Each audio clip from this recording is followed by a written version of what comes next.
couple of more charts before I think we introduce the next important speaker. Who has contributed a lot to our thinking.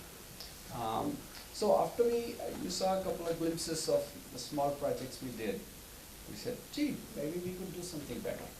So we started looking around for projects with larger impact, which is very important. Not just bigger projects, but bigger impact, where we could make a difference. Because we are a small organizations, and we need to know what our limitations are, and therefore within that, what can we do to leverage.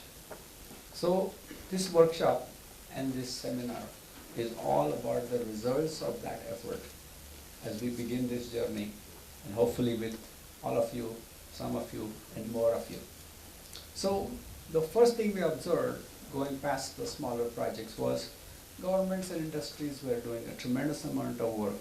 Glasgow happened, everybody talked about carbon dioxide and so on. And started to talk, they're all participating and doing great things. We also noticed that the trust doesn't have the funding or the manpower to be able to compete at this level. And so we must think about where we can do something, where we have an impact, we can make a difference.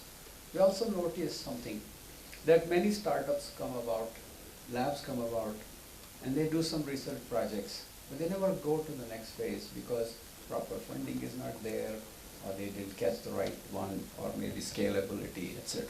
So we said our focus and mission should be to find promising technologies and scientific discoveries that we can take to a pilot stage, take them out of the research lab and move it to the next stage. So that just like trees, we're planting projects, nurturing them for a few years, sort of a metaphor for watering them, and see what happens. Some of them will succeed, some will not succeed, but that's okay. That's part of the journey for learning for us and also the people who are presenting those.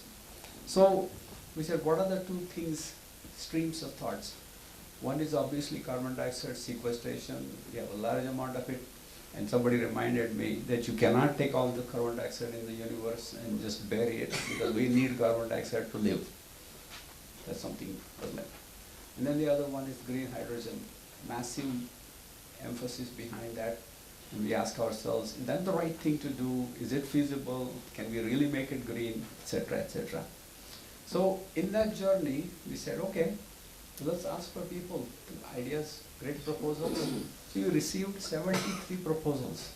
And we are proud to say that all of them were outstanding, excellent. It was very, very hard. We spent days and nights trying to agonize over A versus B versus C, who's make the maximum impact, where we can make a difference, etc., etc. And we have selected some. There's some of those 7 that we selected, I believe 7 of them today, that you'll hear from me. And so I'm going to move on to the next chart I have. So, and that chart is basically, where as we look to the future, we don't have any illusions that we're going to make a difference. But I think, as Praveen said, if we can bring that awareness and people start thinking about it, it will be a significant factor. So we're choosing where we make a difference, where we select a project, where we make a difference and monitor it carefully. And then also look for leveraging funds from other sources so that we can move forward. And so, work with like-minded partners, because this is a long journey. We're going to introduce some people who have done great work in this area, and I'm going to get off the stage and introduce, let our MC introduce the next speaker, or I can introduce him. Yeah, you're going to, okay, all right. Oh, okay. So there's some of the organizations that we have been partnering with, getting information, learning from them, and they are similarly like-minded organizations. There's IITs, there's National Chemical Laboratories, TIFR, where my father created a purely science-based endowment, perpetually going on forever, where the professor's job is forever, professor, whoever they select, forever work on global warming issues. And then the Spencer Center, Dr. Premnath is here, Manthan, and then I think the Pune Center, National Chemical Lab. I'm going to stop and let you just listen to a few words from Dr. Prem.